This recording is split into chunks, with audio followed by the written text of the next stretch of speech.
안녕하세요. 미래를 설계하라 경제 잡학사전 구혜림입니다. 벌써 화요일입니다. 오늘도 힘차게 경제 이야기 함께 나눠보도록 하겠습니다. 오늘은 안유원, 이유선 아나운서 함께합니다. 안녕하세요. 안녕하세요. 네, 그럼 간밤 미증시부터 체크하고 넘어가도록 하겠습니다. 이 미증시 같은 경우에는 저가 매수세가 유입이 되면서 반등을 시도하는 듯 했는데요. 결국에는 혼조해서 마감하는 모습 나타났습니다. 자세한 내용도 함께 체크해 보도록 하겠습니다. 자, 효원 아나운서 전해주시죠. 네, 간밤 마감된 미국 증시 저가 매수가 유입되면서 혼조세로 마감했습니다. 다우지수는 0.08% 하락하며 43,461.21포인트로 종가 형성했습니다. 마찬가지로 강보합 수준에 머무르는 모습이었는데요. 나스닥과 S&P 500 지수는 하락하며 종가 형성했습니다.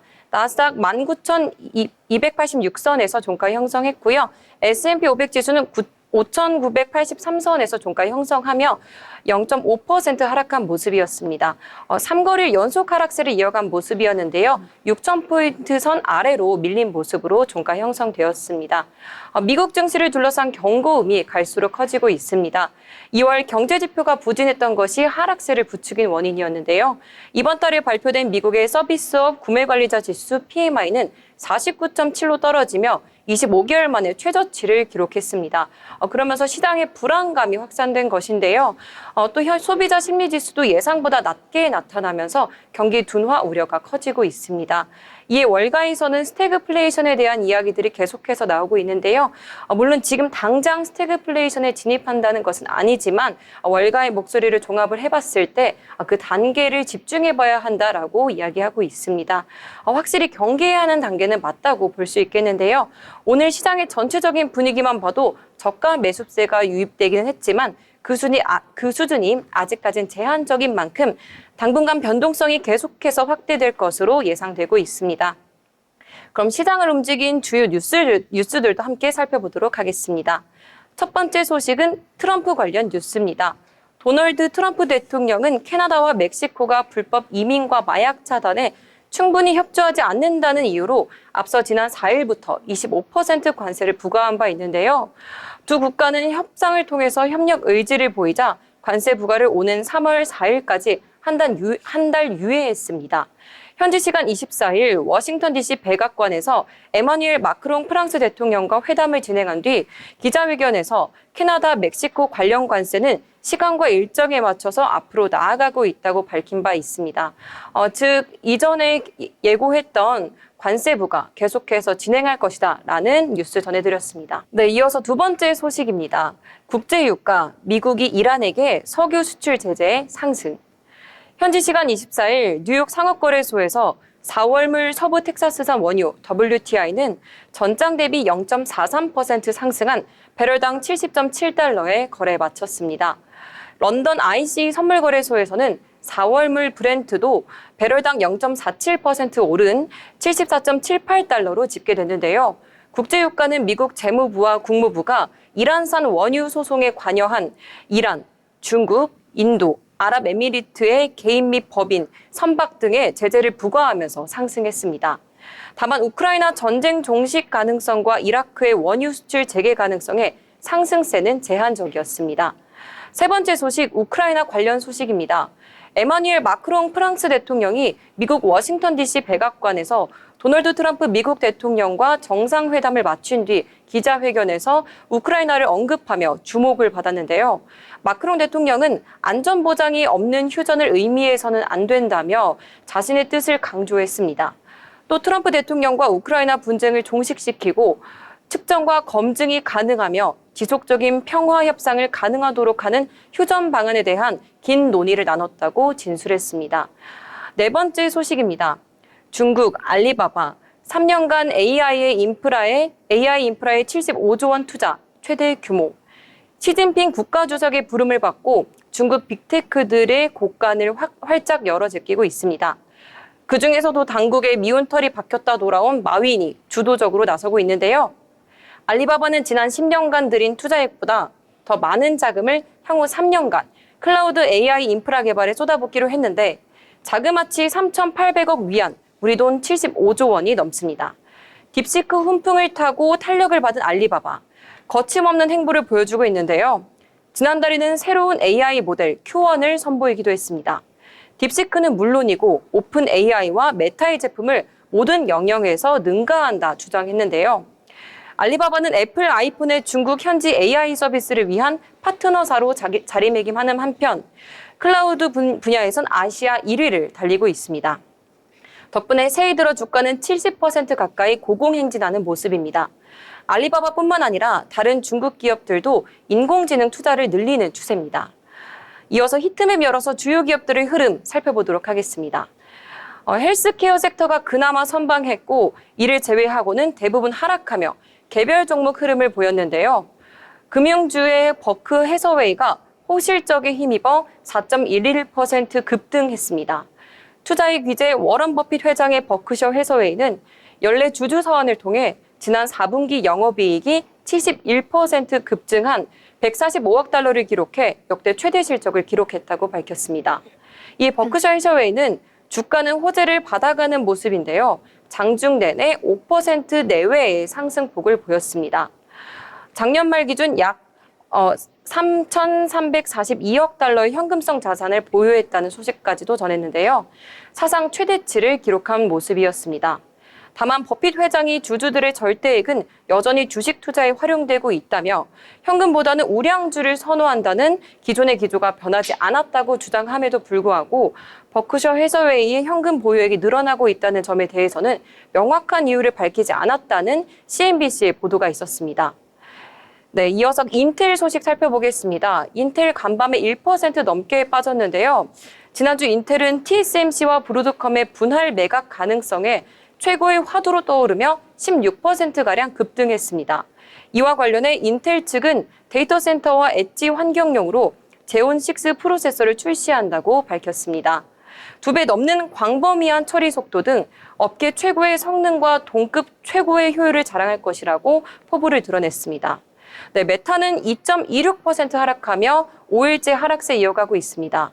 5거래일 동안 총 10% 하락하며 8월 이후 최장기간 하락으로 집계됐습니다. 팔란티어도 우하향 곡선 그려내고 있습니다. 지난 한 주간 주가가 15% 낮아진 데 이어서 오늘도 장중 최대 10% 넘게 하락하며 4거래일 연속 하락세를 이어가고 있습니다. 미국 국방부의 8% 예상 감축, 그리고 CEO 자사주 매각 등이 악재로 반영된 모습입니다. 그럼 이어서 M7 기업과 관련된 주요 뉴스들도 함께 살펴보시죠. 애플, 마이크로소프트, 엔비디아, 테슬라 관련 소식들이 전해지며 주가를 움직였습니다. 먼저 애플부터 살펴보겠습니다. 애플이 유례없는 규모의 미국 내 투자를 단행한다고 밝혔습니다. 이에 애플이 1% 가깝게 오름폭 키웠는데요. 트럼프 행정부의 대중 추가 관세에 대한 조치에 대응하기 위한 방침의 일환으로 풀이됩니다. 아이폰 등 주요 제품의 대부분이 중국에서 생산하는 애플에게 중국에 부과되는 고율의 관세는 부담일 수밖에 없는데요. 이날 애플은 성명을 통해 향후 4년간 미국에서 약 5천억 달러, 한화로는 714조 원가량을 투자할 것이라고 전하며 이에 따라 약 2만 개의 일자리가 창출될 것으로 예상한다고 덧붙였습니다. 또 텍사스 휴스턴에 신규 공장을 건설하고 첨단 제조 기금을 2배로 늘리며 인공지능 등 미래 분야의 개척에도 적극적으로 임할 것이라는 내용도 포함이 되어 있습니다. 팀 쿡 애플 CEO는 미국 제조업 지원에 대해 무한히 기쁘다며 미국 전역의 사람들과 기업이 함께 만들어갈 새로운 혁신의 장이 기대된다고 포부를 밝혔습니다. 이는 쿡 CEO가 지난 21일 백악관에서 트럼프 대통령과 접견한 지 약 4일 만에 벌어진 일인데요. 당시 트럼프 대통령은 쿡 CEO가 백악관 집무실에서 수천억 달러의 투자 계획을 언급했다고 말했습니다. 또 쿡 CEO가 멕시코에 있는 2개의 공장을 가동을 중단하는 대신 미국에서 제품을 만들 것이라며 애플은 관세를 피하고 싶어 한다고도 언급한 바 있습니다. 애플은 트럼프 1기 때도 관세와 관련해 이와 비슷한 상황이 있었지만 쿡 CEO가 트럼프 대통령을 설득해서 일부 자사 물품에 대한 관세를 면제받은 적이 있습니다. 이어서 마이크로소프트 뉴스 살펴보도록 하겠습니다. 마이크로소프트 적어도 2곳 이상의 대규모 민간 AI 데이터 센터와의 임대 계약을 해지했다고 TD 코엔의 정보를 인용해 블룸버그 통신이 보도했습니다. 다만 TD코에는 마이크로소프트가 AI 분야에 있어서 빅테크의 선두주자임에도 이와 같은 결정을 한 것에 대한 구체적인 설명을 하지 않았는데요. 전력 과잉 공급의 상태가 있는 것인지 혹은 전력이 필요한 분야의 축소 가능성을 암시하는 것인지에 대한 점은 아직까지는 불분명합니다. 이에 마이크로소프트 현재 0.8% 하락하며 종가 형성했습니다. 네, 엔비디아는 드디어 목요일장 마감 이후에 엔비디아의 실적이 발표가 됩니다. 이른바 딥시크발 쇼크 이후 처음으로 엔비디아 실적이 나오는 건데요. 이에 관망 흐름이 이어지면서 엔비디아 1% 마이너스권에 머물렀습니다. 네, 이어서 테슬라 소식 전해드리도록 하겠습니다. 테슬라는 2%대 하락세 보였습니다. 퓨처펀드 액티브 ETF의 공동 설립자인 게리 블랙이 테슬라의 1분기 인도량이 약 38만 대로 추정된다는 게시글을 X에 올린 파장의 여파로 낙폭을 키운 건데요. 월가 IB들이 내다봤던 예상치는 약 42만 2천 대를 하회하는 수치입니다. 즉 IB들이 예상했던 예상치보다 게리 블랙이 예상한 예상치가 훨씬 더 낮았다는 것으로 파악할 수 있겠습니다. 네, 이렇게 간밤에 있었던 뉴스들, 그리고 간밤에 있었던 종목들, 상승과 흐름 등등 여러 가지 구체적인 사항을 짚어봤습니다. 네, 이렇게 미증시까지 전체적으로 살펴주셨습니다. 이 미국의 뉴욕 증시 혼조세를 보이면서 마감하는 모습 나타났는데요. 그중에서도 AI와 관련된 종목들이 크게 하락을 하면서 지수의 하방 압력을 강하게 넣어줬다라고 보실 수가 있겠고요. 특히 그 안에서도 M7 기업들 같은 경우에는 어제장에서 주가가 힘을 쓰지 못하는 모습 나타났습니다. 애플만이 상승했고요. 나머지 M7 종목들 일제히 하락을 했다, 이렇게 보실 수가 있겠는데요. 이렇게 미증시의 전체적인 분위기의 여파로 우리 증시까지도 영향을 미치고 있는 모습 나타났습니다. 오늘 장에서 약세를 보였던 테마, 강한 테마 있을 텐데요. 자, 이 중에서도 유선 아나운서는 어떤 쪽에 주목을 해보셨을까요? 네, 저는 반도체주에 주목을 해봤습니다. 간밤에 미국에서는 기술주 중심으로 약세장이 펼쳐졌습니다. 이 미국 연준의 금리 인하 기대감에 기술주가 약세를 보인 건데요. 연준이 예상보다 매파적인 스탠스를 유지하면서 조기 금리 인하 가능성이 낮아지며 금리에 민감한 기술주들이 압박을 받은 걸로 보입니다. 필라델피아 반도체 지수 역시 하락하면서 반도체 업종 전반에 대한 투자 심리가 위축된 모습이었는데요. 마이크로소프트가 2개 데이터 센터에 대한 임대 계약을 취소하기 시작했다는 소식 앞서서 전해드렸는데, 이 AI 공급 과잉론에 대해서도 이야기가 나왔습니다. 마이크로소프트가 이 부분과 관련해서 공식적인 언급은 없었습니다만 전략적인 차원에서 일부 지역의 인프라 투자를 줄일 수 있다고 언급했다는 점이 호재보다는 악재로 받아들여진 것으로 보입니다. 일각에서는 이 취소 논란을 설비 투자 축소와 연결짓기는 아직 무리다라고 이야기는 하고 있는데요. 그럼에도 반도체 설계 기업 브로드컴, 세계 최대 파운드리 기업 TSMC 등 관련주들이 하락세를 보였습니다. 이뿐만 아니라 엔비디아는 한국 시간으로 오는 27일 4분기 실적 발표를 앞두고 약세를 보였고요. 이에 국내 반도체 관련주들도 동반 약세를 보였습니다. 오늘 삼성전자와 하이닉스 모두 하락 마감했는데요. 특히 하이닉스의 경우 장중에 19만 원대로 하락하면서 20만 닉스 유지하는 게 가능할까라는 의문도 제기되기도 했습니다만 결국 2.20% 하락하면서 20만 500원의 종가 형성했습니다. 이 반도체주 외에도 전력주 등 AI 테마주가 함께 하락한 만큼 계속해서 AI 공급 과잉론에 대해서 관심 가져보시면 좋을 것 같습니다. 네, 간밤에 미증시에서 필라델피아 반도체 지수 하락을 하면서 마감하는 모습 나타났고요. 이러한 분위기 고스란히 국내장까지 이어져서요. 오늘 반도체주도 약세 보였고요. AI 데이터 센터와 관련해서 전력이라든지 전선 쪽으로도 오늘 약세장이 펼쳐졌던 모습 나타났습니다. 참고하시면 좋을 것 같고요. 자, 그러면 이번에는 저희가 신문을 볼 때 뉴스면 보기 마련인데요. 자세하고도 알기 쉽게 정리해서 전달해 드리도록 하겠습니다.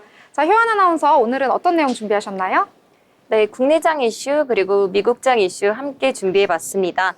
네, 제가 오늘 첫 번째로 가져온 뉴스는요. 기업주도 성장한다더니 야권 상법 개정 밀어붙였다라는 제목의 기사입니다. 네, 더불어민주당 이사의 충실 의무 대상을 회사에서 회사와 주주로 확대하는 상법 개정안을 24일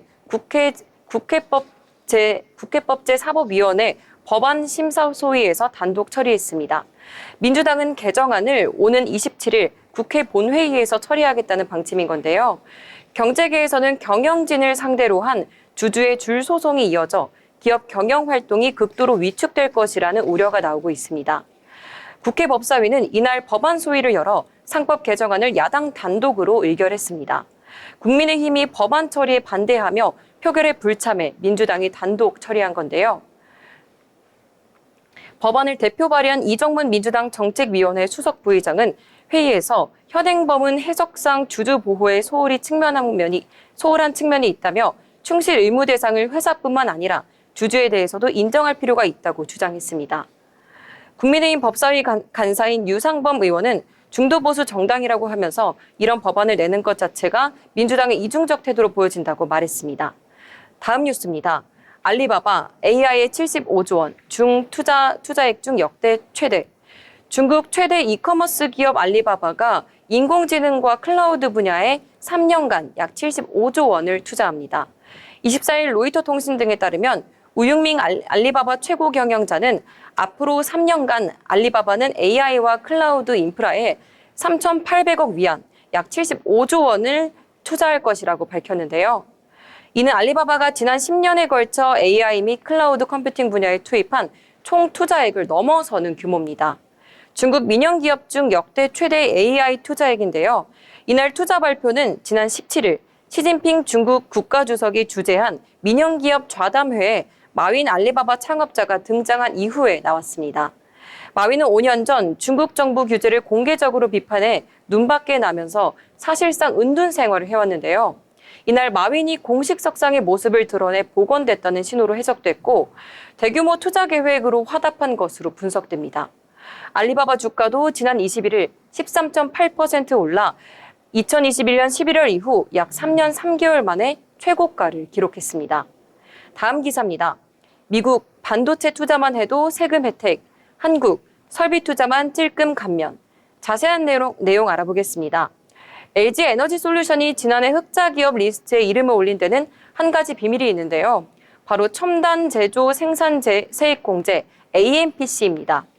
미국에서 배터리셀을 생산할 때 1kWh당 35달러를 현금으로 주는 제도입니다.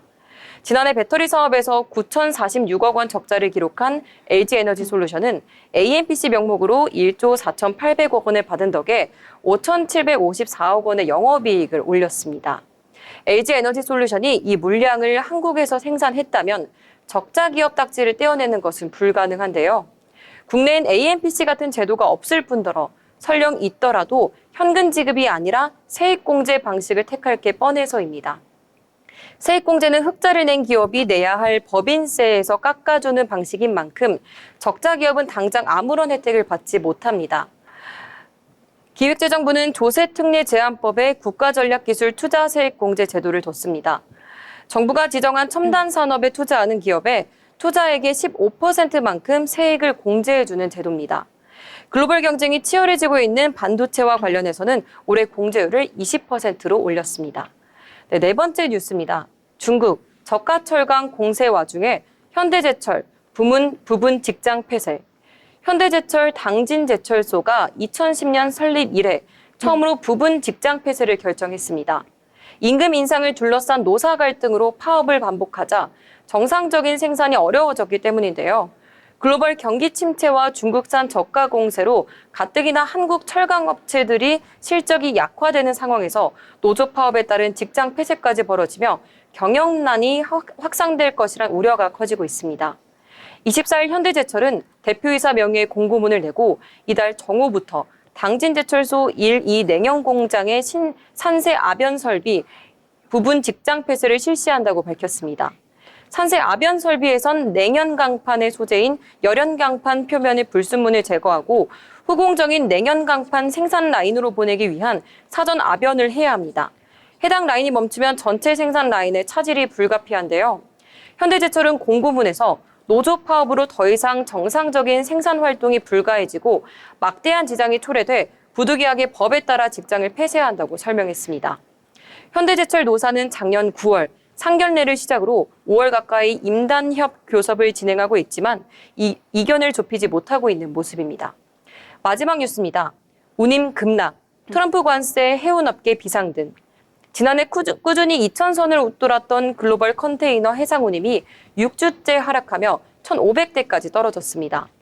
도널드 트럼프 미국 대통령이 관세 도입을 예고한 가운데 물동량 둔화 우려가 커지면서 주요 항로 전반에서 한국 해운업계들이 운임 하락세가 이어지고 있습니다. HMM을 중심으로 한국 해운업계는 포트폴리오를 다변화해서 컨테이너선 업계 불황에 대비하고 나섰는데요.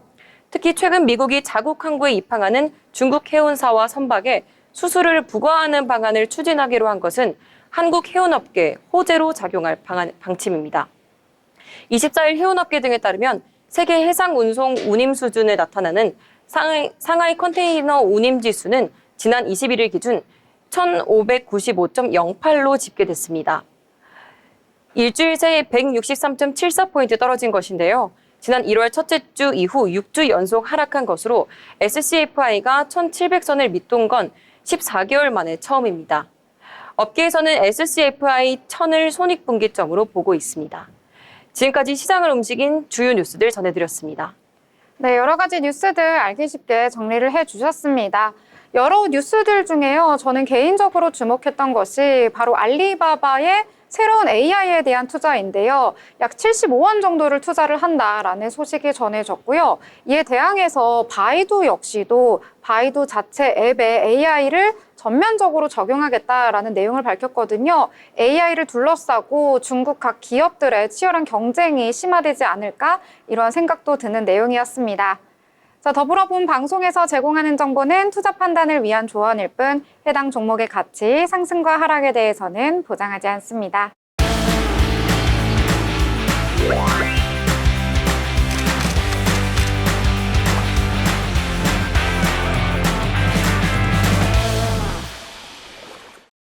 네, 이번 시간은 전국의 축제, 전시, 하포를 알아가는 시간이죠. 어디 갈까 시간입니다.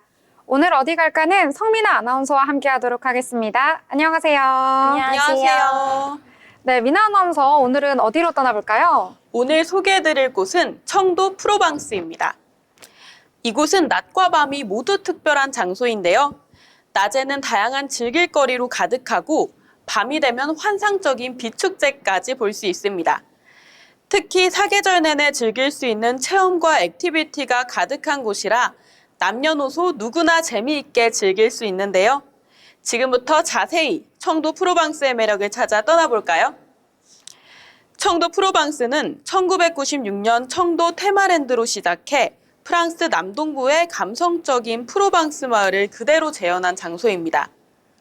낮에는 100여 가지의 포토존과 유럽풍의 건물들이 가득하고요. 밤이 되면 수천 개의 LED 조명이 반짝이면서 화려한 비축제가 펼쳐집니다. 특히 사계절 내내 즐길 거리가 가득해서 어떤 계절에 방문해도 후회 없는 선택하실 수 있으실 겁니다. 셀프 스튜디오가 마련되어 있어 멋진 사진도 남길 수 있습니다. 청도 프로방스 셀프 스튜디오는 20여 개의 다양한 컨셉과 특화된 조명을 갖추고 있어 분위기별로 원하는 스타일의 촬영이 가능합니다. 또한 청도 프로방스에는 짚라인 체험도 가능합니다. 청도 프로방스 포토랜드를 가로지르며 프랑스 남부의 낭만적인 감성과 정치를 만끽하는 코스인데요. 시원한 바람을 가르며 청도의 아름다운 풍경을 한눈에 담아보실 수 있습니다. 높은 곳에서 내려다보는 풍경과 속도감이 주는 짜릿함까지. 스릴을 좋아하시는 분들이라면 꼭 한번 도전해보시는 것도 추천드립니다. 그리고 청도 프로방스에서 놓칠 수 없는 또 하나의 명소, 바로 거울미로입니다. 4,000원의 금액으로 재미있는 게임을 할 수 있는데요. 끝없이 이어지는 거울의 반사 속에서 길을 찾으며 신비로운 공간을 경험할 수 있습니다. 네, 너무 다양하고 재밌는 것들이 많은데요. 또 체험 프로그램에는 또 어떤 것들이 있을까요? 청도 프로방스에는 가족, 친구, 연인과 함께 즐길 수 있는 다양한 체험 프로그램도 준비되어 있습니다. 여름 시즌 한정으로 바베큐 물놀이장이 마련되어 있고요. 또한 프라이빗한 감성 여행을 원하시는 분들을 위해 글램핑장이 마련되어 있습니다. 편안한 휴식을 즐기며 아늑한 분위기 속에서 색다른 하루를 보낼 수 있습니다. 겨울뿐만이 아니라 사계절 내내 즐길 수 있는 썰매장도 있어 썰매를 타며 신나는 하루를 보낼 수 있습니다. 특히 미니바이킹과 범퍼카 등 아이들을 위한 놀이시설도 다양하게 갖춰져 있어 가족 단위 방문객들에게도 큰 인기를 끌고 있습니다. 더불어 양궁과 사격도 준비되어 있습니다. 그리고 청도 프로방스의 꽃이자 하이라이트. 밤이 되면 더욱 특별한 시간이 찾아옵니다. 바로 로맨틱한 빛축제가 펼쳐지는데요. 산타마을 빛축제에서는 반짝이는 조명 속에서 산타클로스, 루돌프 사슴, 귀여운 산타 요정들까지 만날 수 있습니다. 별빛 터널과 로맨틱 가든에서는 수천 개의 LED 조명이 반짝이며 동화 같은 풍경을 연출합니다. 많은 분들이 기다리시는 빛축제는 매일 저녁 6시에 점등되며 환상적인 불빛이 청도를 아름답게 수놓습니다. 점등 이후 눈 내리는 시간도 있습니다. 평일에는 2회, 주말에는 3회 진행된다고 하니까요. 방문 전에 시간 확인해 보시고 환상적인 눈 내리는 풍경도 마음에 담아가시기 바랍니다. 네, 보기만 해도 너무 즐거워 보이고 행복한 추억 쌓을 수 있을 것 같은데요. 자, 그러면 청도 프로방스 운영 시간과 일정은 어떻게 될까요? 청도 프로방스는 365일 연중 무휴로 진행됩니다. 계절마다 색다른 매력을 선사하고 평일, 공휴일, 일요일은 오후 9시 30분까지 입장이 가능합니다. 토요일은 오후 10시까지 입장이 가능하다고 합니다. 또한 입장료는 주말과 공휴일이 14,900원, 평일이 13,000원으로 대인, 소인 금액 동일합니다. 반려견은 무료 입장이 가능합니다. 제가 준비해드린 것 말고도 청도 프로방스에는 다양한 즐길 거리들이 많이 있습니다. 자세한 내용 홈페이지 가셔서 한번 확인해 보시고 가시는 것을 추천드립니다. 오늘 사계절 내내 특별한 즐길 거리 가득한 청도 프로방스를 소개해드렸는데요. 여러분은 어떤 계절에 청도 프로방스를 방문해 보시고 싶으신가요? 여름에는 신나는 물놀이와 바베큐, 겨울에는 글램핑과 빛축제까지. 어떤 날에 가도 멋진 추억을 만들 수 있는 곳이니까 사랑하는 가족, 친구, 그리고 반려견과 함께 꼭 한번 방문해 보시기를 추천드립니다. 그럼 저는 다음에 더 멋진 여행지로 찾아오겠습니다. 네, 청도 프로방스에 대해서 자세히 소개해 주셨습니다. 지금까지 알찬 소식 전해주신 성민아 아나운서 감사합니다.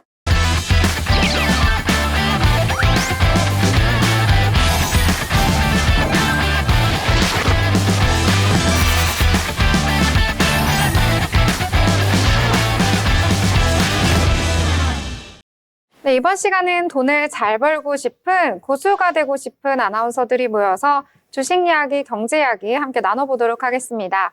먼저 국내 증시 어떻게 마감이 됐을지 알아보려고 하는데요. 자, 유선 아나운서 오늘 장 어떻게 마무리됐나요?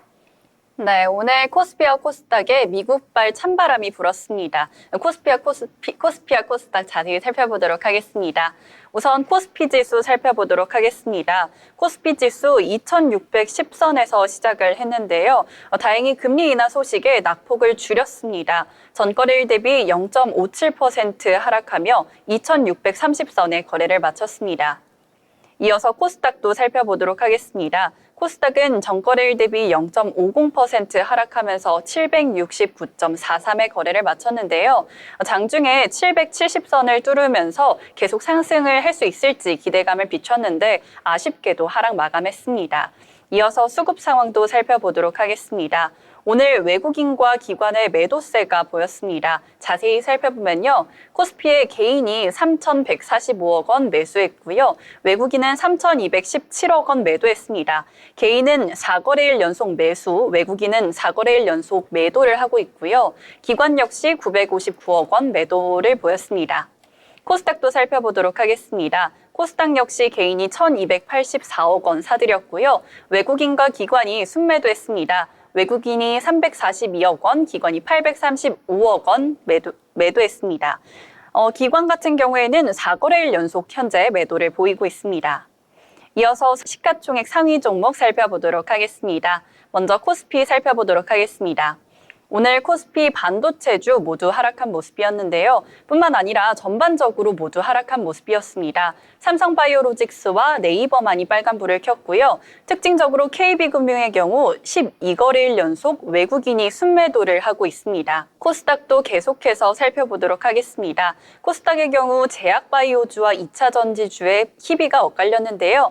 제약바이오주는 전반적으로 모두 빨간불을 켰고요. 특히 삼천당제약의 경우 5.35% 상승하면서 19만 7천 원에 종가 찍었습니다.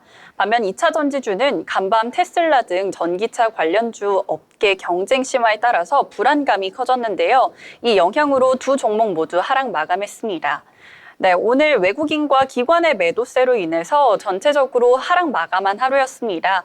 2600선을 방어할 수 있을까에 대한 물음까지 나왔는데요. 2600선은 당연히 방어하고 앞으로 계속해서 상승하면서 3000 코스피가 되는 날까지 저희가 함께하겠습니다. 지금까지 마감 시황 전해드렸습니다. 네, 오늘장 잘 정리를 해주셨습니다. 국내장 같은 경우에는 어제에 이어서 오늘도 좀 하락하는 모습 나타났습니다. 오늘 같은 경우에는 한은의 금통위에서 기준금리를 발표했는데요.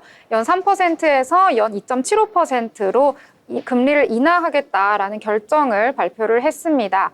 지금 고환율에도 불구하고 이렇게 기준금리를 낮춘 것은요, 이 한국을 둘러싼 국내외의 여러 악재 속에서 경기를 부양하겠다라는 의지가 확인이 된 것인데요.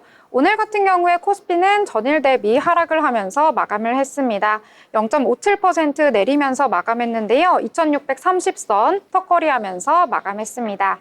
코스닥 같은 경우에도 역시 장중에 잠깐 플러스로 전환을 시도하긴 했었는데요. 결국에는 하락하면서 마감했습니다. 전일 대비 0.5% 내리면서 769선에서 거래를 마쳤습니다. 오늘 같은 경우에는 시가총액 상단에 위치한 종목들 대부분이 파란불을 켰는데요. 코스피 같은 경우에는 저희가 방송 초반에 말씀을 드렸다시피 반도체가 약세를 보이면서 반도체 투톱 모두 다 하락을 하면서 마감을 했고요. 코스닥 같은 경우에는 오늘 2차 전지주 정말 우수수 다 쏟아졌습니다. 모두 큰 폭으로 내리면서 마감을 했다라고 보실 수가 있겠습니다. 자, 국내 증시 같은 경우에는 미증시와 커플링되는 현상 보이면서 오늘 하락하면서 거래를 마쳤는데요. 지난주에 이어서 어제도 그렇고요. 오늘도 연속해서 하락하는 흐름 나타났습니다. 그럼에도 올랐던 섹터와 종목들이 있으니까요. 함께 이야기 나눠보도록 하겠습니다. 자, 효연 아나운서는 어떤 종목에 주목을 하셨나요? 네, 저는 글로벌 화장품 연구개발 생산기업인 코스맥스라는 화장품 관련주 준비해봤습니다. 네, 일단 이 코스맥스라는 종목 혹시 앵커님 들어보신 적 있으신가요? 당연히 화장품 관련주로 너무 유명해서 들어는 봤죠. 네, 이 화장품 앵커님 자주 쓰시는 화장품 다양한 브랜드들 다 연구개발 생산하는 브랜드인데요. 로레알, 그리고 랑콤, 그리고 존슨앤존슨 같은 유명한 화장품들 모두 생산하고 있는 종목입니다. 이 종목 어제 장 마감 이후에 지난해 4분기 매출을 발표했는데요. 4분기 매출이 역대 최대 매출을 달성하면서 오늘 장 시작하면서 큰 폭의 상승폭 보였습니다. 지금 현재 종가가 8% 상승한 16만 6천 원에 거래됐습니다. 네, 하나증권에 따르면 코스맥스는 4분기 연결 기준 매출액이 5,600억 원, 영업이익은 398억 원으로 전년 동기 대비 각 27.8%, 76.8% 증가했는데요. 하나증권은 이러한 실적 호조에 힘입어서 목표 주가를 22만 원으로 상향했다고 합니다. 코스맥스는 또 1992년도에 설립이 된 회사인데요. 혁신적인 연구개발과 생산 능력을 바탕으로 국내외 화장품 시장에서도 선도적인 역할을 해온 기업입니다. 특히 동남아시아 시장에서는 현지화 전략과 성공적인 시장 선점으로 고성장을 이어가고 있습니다. 네, 투자자들은 코스맥스의 글로벌 시장 확대와 지속적인 연구개발 역량에 주목할 필요가 있겠습니다. 네, 코스맥스 소식 전해드렸습니다. 네, 코스맥스 이야기해 주셨는데요. 이 코스맥스 같은 경우에는 글로벌 회사와도 협력을 해가지고요. 전 세계 인구의 4분의 1 정도가 코스맥스 화장품을 쓰고 있다라는 말까지 있더라고요. 여러분들도 투자하실 때 참고하시면 좋을 것 같습니다. 자, 그러면 이번에는요. 어제에 이어서 연속성을 보이고 있는 테마가 있어서 소개를 해드리려고 합니다. 자, 유선 아나운서 어떤 내용이죠? 네, 다들 코로나 걸려보신 적 있으실 텐데요. 네. 저는 3번이나 걸렸어요. 정말 3번 동안 다 아팠어가지고 네. 많이 힘들었던 기억이 있는데 이 코로나가 다시 한번 등장한다고 합니다. 어떡해요. 네, 그래서 이와 관련된 주가 가져와 봤는데요. 메디콕스 주를 가져왔습니다. 2019년 말 전 세계를 뒤흔들었던 코로나19였죠. 다시 한번 신종 코로나 바이러스가 중국에서 발견됐다는 소식이 전해지면서 관련주들이 모두 급등을 하고 있습니다. 특히 코로나19 당시 방역 장비 및 진단키트 사업을 통해 주목받았던 메디콕스가 이틀 연속 급등세를 보였습니다. 우선 문제가 되고 있는 이 신종 코로나 바이러스가 무엇이냐면요. 코로나19를 유발한 것과 동일하게 인간세포 수용체를 이용해 감염될 수 있는 바이러스고요. 실험실 연구 결과 인간세포뿐만 아니라 장기 조직까지 감염시킬 수 있는 능력을 가지고 있다고 합니다. 이 세계보건기구는 감시를 강화하겠다고 밝혔는데요. 이번 변이 바이러스는 기존 변이보다 전파력이 강하고 면역 회피 능력이 향상된 것으로 보고되면서 각국 보건당국이 긴장을 하고 있습니다. 그러다 보니까 코로나19 재확산이 우려되면서 관련 테마주가 강세를 보였습니다. 메디콕스는 바이오 및 헬스케어 사업을 하는 기업으로 코로나19 당시 방역 장비 및 진단키트 사업을 통해 주목을 받았는데요. 팬데믹 기간 동안 메디콕스는 향균 마스크, 살균 소독제 등 제품을 공급하면서 실적을 끌어올렸고 이후 바이오 사업 확장을 통해 성장 가능성을 모색해온 기업입니다. 메디콕스 오늘 얼마나 올랐냐면요. 11.79% 상승한 313원에 마감했습니다. 어제에 이어서 계속해서 상승을 해주고 있고요. 메디콕스뿐만 아니라 국내 방역주 전반이 상승세를 보이고 있습니다.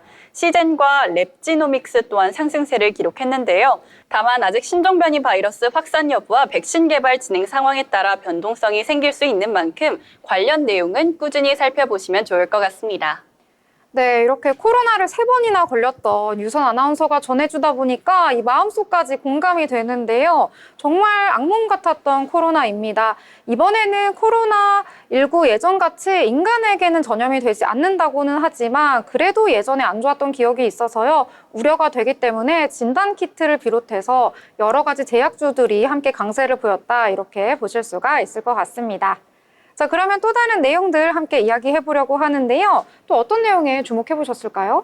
네, 화학 관련한 기업 오늘 가져와 봤는데요. 화학 소재 전문 기업인 LK캠이 코스닥 상장 첫날부터 큰 폭의 주가 상승세를 보여줬습니다. 장 초반 250% 급등하며 투자자들의 이목을 집중시켰는데요. 네, 현재 LK캠 종가는 58,800원 선에 형성되어 있습니다. 네, LK캠은 첨단 화학 소재 개발과 생산에 주력해온 기업으로 이번 상장을 통해 자금 조달과 함께 연구 개발 및 생산 능력 확대를 계획하고 있습니다. 투자자들은 LK캠의 기술력과 시장 전망을 고려하여 신중한 투자 판단을 하시길 바라고요. 네, 일단 LK캠 2007년에 설립한 반도체 방막 증정 공정 장비 개발 제조사입니다. LK캠의 목표는 전 공정 국산화를 진행하는 것인데요. 또 차세대 태양광, 우주 태양광 시장을 겨냥한 페로브스카이트 소재 개발을 통해 신성장 동력도 확보하고 있다고 합니다. 네, 지금까지 LK캠 특징주 전해드렸습니다. 네, 코스닥 시장 입성 첫날입니다. 화려하게 신고식을 치렀는데요. 장중에는 270%대까지 올라가기도 했었는데 결국에는 180% 오르면서 마감을 했다라고 보실 수가 있겠습니다.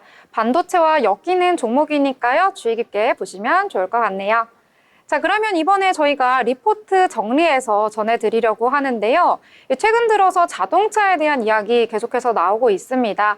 이 트럼프의 관세 전쟁의 우려 속에서 도대체 이 자동차 산업 어떻게 흘러갈 것인지 앞으로 투자를 해도 괜찮은지 여러 가지 고민이 되실 것 같은데요. 이 부분에 대해서 효원 아나운서가 알기 쉽게 정리를 했다고 합니다. 관련된 내용 전해주시죠. 네, 투자하실 때 참고하시면 좋을 만한 리포트 브리핑 준비해 왔습니다. 오늘 주제는요, 국내 완성차 업체에 관련된 소식인데요. 네, 대표적으로 현대자동차 그리고 기아자동차가 있죠. 네, 이 현대자동차, 기아자동차가 관세 영향에 따라 유동적 대응이 가능할 것인가에 대한 내용을 전해드리도록 하겠습니다. 일단 먼저 앞서서 앵커님께서 말씀해 주신 것처럼 최근 트럼프 대통령의 관세 드라이브에 많은 기업들의 불안감이 도사리고 있는데요. 관세를 부과할 가능성이 알루미늄과 철강에 25%를 부과하겠다고 밝힌 바 있는데 자동차에도 25%를 부과할지 혹은 그 이하를 그것보다 낮은 수치를 부과를 할지 지금 전 세계가 주목하고 있는 상황입니다. 그러면서 업계의 긴장감이 커지고 있는데요. 만약 이런 정책이 현실화될 경우 현대자동차와 기아를 비롯해 국내 완성차 업체들이 받게 될 영향에 대해서 구체적으로 살펴보도록 하겠습니다. 네, 일단 트럼프의 대미 수출 품목 보편 관세율이 25%가 부과가 된다면 어떻게 될 것인가 살펴보기에 앞서서 우리가 이전에 예측했던 예측치가 있었습니다. 지난해 11월 트럼프 대통령이 당선되기 전에 우리는 트럼프 대통령이 자동차에 10%의 관세를 부과할 것이다 라고 예상을 한 바 있는데요. 현 상황을 들여다봤을 때는 이보다는 더 높은 관세를 부과할 거라고 많은 투자자들의 목소리가 나오고 있습니다. 또한 한미 FTA를 통해서 반도체 그리고 자동차와 같은 특수 품목에 대해서는 0%의 관세를 부과하겠다는 협약을 맺은 바 있는데요. 이것이 앞으로 어떻게 이어질지 또 어떻게 변형이 될지 살펴보셔야 될 것 같습니다. 네, 트럼프 대통령의 관세 정책 일정을 좀 살펴보면요. 2월 4일에는 중국에 10%의 관세를 추가 부과하겠다고 시행한 바 있는데요. 네, 3월 4일에는 우리가 알고 있었던 캐나다, 멕시코 관세 25%를 부과할 예정입니다. 또 3월 12일에는요. 전 세계의 철강과 알루미늄에 25%의 관세를 부과할 예정이고요. 3월 중 혹은 더 빠른 때에는 자동차, 반도체, 의약품 관세를 발표할 예정입니다. 또 4월 초에는 미국보다 수입 관세가 높은 나라에 상대 상호 관세를 부과할 예정입니다. 네, 이렇게 트럼프 대통령의 관세 드라이브가 계속 지속될 예정이니까요. 이에 따른 자동차 완성품 업체들이 어떻게 대응하면 좋을지, 또 우리나라 국내의 대표적인 현대자동차, 기아자동차가 어떻게 대응하면 좋을지 더 구체적으로 살펴보도록 하겠습니다. 일단 만약에 25%를 부과하게 된다면 국내 완성차 업체 감익 규모는 연간 9.3조 원으로 예상이 되고 있습니다. 이 수치가 얼마나 큰 수치인가 하면 합산 영업이익의 36%가 감익되는 수치인 건데요. 36%는 100%의 36%니까 약 3분의 1 정도가 감소한다고 그렇게 이해해 보실 수 있겠습니다. 네, 그렇다면 미국 생산 캐파가 어떻게 될 것인지를 가정을 해봤을 때 조금 더 자세하게 생산량 그리고 관세 부과의 영향 확인해 볼 수 있겠는데요. 네, 2025년 현대차와 기아의 합산 미국 생산량은 79만 대로 추정이 되고 있습니다. 네, 현대차는 알라베마에 공장을 설립했는데요. 이 알라베마에서 36만 대의 자동차를 만들어낼 것이다 라고 밝힌 바 있고요. 또 기아 조지아는 34만 대를 만들어낼 것이다 라고 추정하고 있습니다. 또 현대의 모터스 그룹, 메타프렌트 아메리카, HMG MA에서는 8만 대를 생산해낼 것이다 라고 예측을 해볼 수 있겠는데요. 이렇게 각 미국 공장에서 생산하는 자동차의 생산 대수를 추정을 해봤을 때 약 79만 대로 추정을 할 수 있는 것이죠. 네, 이어서 두 번째 가정 확인해 보시면요. 대미 수출 물량 비중을 확인해 보셔야겠습니다. 네, 대미 수출 물량, 우리 원래는 이제 미국 공장에서의 생산량이 79만 대로 확인이 되었는데요. 미국 연간 판매 목표는 176만 대였습니다. 그래서 그 차익이 97만 대로 미국에 수출하는 물량이 97만 대로 예측을 해볼 수 있겠는데요. 이 비중은 대략 55%로 우리가 예측을 해볼 수 있겠습니다. 지금 이 수치 9.3조 원 감익되는 수치고요. 여기서 만약에 우리 HMG MA가 풀 가동이 된다면 그래서 총 30만 대까지 생산량을 올릴 수가 있다면 미국 공장에서 약 100만 대가량의 생산량을 잡아낼 수 있겠고요. 그렇게 된다면 영업이익이 28% 감익하는 수준으로 총 연간 7.3조 원 감익하는 수준으로 좀 완화를 해볼 수 있겠다라는 그런 가정을 이 리포트에서 하고 있습니다. 네, 그래서 55%에서 43%의 감익이 된다고 이해해 볼 수 있겠습니다. 그래서 이후 이제 GM 제너럴 모터스와도 공급망 협력을 하고 있고요. 또 이후에 미국 현지 판매량이 제너럴 모터스가 부족할 것으로 예상이 되고 있어서 이후에 같이 제너럴 모터스와 현대차가 같이 공급 생산, 같이 생산할 것으로도 예측이 할 수 있어서 또 유휴 캐파를 상호 공유한다는 그런 예측까지 해볼 수 있겠습니다. 그렇게 된다면 4월 발표될 수출 품목 관세의 경우도 즉각 시행은 어려울 것으로 판단을 하고 있습니다. 왜냐하면 2월에 시행이 될 것이라고 예상이 되었던 트럼프의 관세 드라이브, 캐나다와 멕시코에 3월 12일부터 관세를 부과하겠다고 밝힌 바 있는데요. 이처럼 즉각 시행은 어려울 것이라고 판단을 해볼 수 있겠습니다. 또한 25년 연내 온전히 이 관세의 폭격이 반영되지 않을 수도 있다는 것으로 판단해 볼 수 있겠는데요. 또 마지막으로는 GM과 도요타가 협력 체계를 구축을 해서 관세 영향 최소화 방안을 모색하고 있습니다. 이렇게 세 가지 이유로 인해서 직접적인 관세 영향의 규모가 아직 유동적이다라고 생각을 해볼 수가 있겠습니다. 네, 또한 우리나라의 자동차 완성차 부품 업체들이 좀 이번에 악재를 좀 다시 회복해 가면서 투자 모멘텀이 되어줄 것이라는 그런 관점도 나오고 있어서 여러분 완성차 업체, 우리 현대차, 기아차 투자하실 때 같이 참고해 보시면 좋을 것 같습니다. 네, 투자 리포트 잘 이야기해 주셨습니다. 이 완성차 업종들 같은 경우에는요, 이 관세 직격탄을 받을 수 있다라는 소식 속에서 약세를 보여왔던 흐름이 나타났었는데요. 최근에는 선 반영됐다 이런 내용들도 있고 앞으로의 이슈를 좀 면밀하게 따라가 봐야 할 것 같습니다. 투자하실 때 참고하시길 바라겠습니다. 더불어본 방송에서 제공하는 정보는 투자 판단을 위한 조언일 뿐 해당 종목의 가치, 상승과 하락에 대해서는 보장하지 않습니다.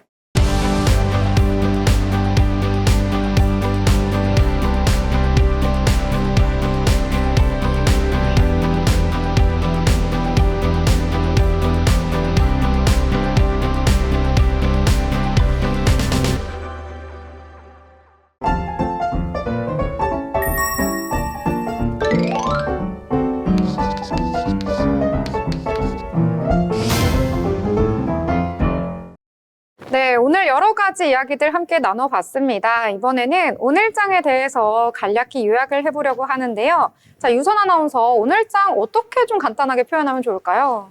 저는 커플링을 빼자라고 이야기하고 싶습니다. 계속해서 미국이랑 커플링되는 현상이 보였다 보니까 커플링을 빼고 이제 우리는 상승하길 바라는 마음에서 커플링을 빼면 어떨까라는 생각을 해봤습니다. 그럼 커플 다 깨지는 건가요, 이제? 미국이랑만 한번 해보죠. 네. 네, 이제 폭탄 이별 이제 선언을 했습니다. 자, 그러면 이번에는 희원 아나운서 어떻게 오늘장 정리를 해보면 좋을까요? 네, 저는 오늘장 좀 잘 골라내자라는 한마디로 정리해 볼 수 있겠습니다. 미국의 관세 드라이브에 좀 수혜를 받은 기업도 오히려 있고 또 피해를 받은 기업도 있습니다. 이런 종목들 잘 골라내셔서 좋은 포트폴리오 완성해 가셨으면 좋겠습니다. 네, 오늘장에 대해서 간략하게 요약을 해주셨습니다. 최근 들어서 특별한 주도 섹터가 없는 장 연일 나타나고 있습니다. 그래서 저는요, 주도 섹터를 찾아보자 이렇게 정리를 해보도록 하겠습니다. 자, 이번 주에는 여러 가지 이슈들이 있습니다. 엔비디아 실적 발표도 있고요. 미국의 경제지표 발표도 예정되어 있으니까요. 체크하시면서 현명한 투자 하시길 바라겠습니다. 자, 오늘 방송 여기서 마치도록 하겠습니다. 저희는 내일 방송으로 다시 찾아뵙도록 하겠습니다. 시청해주신 여러분 고맙습니다.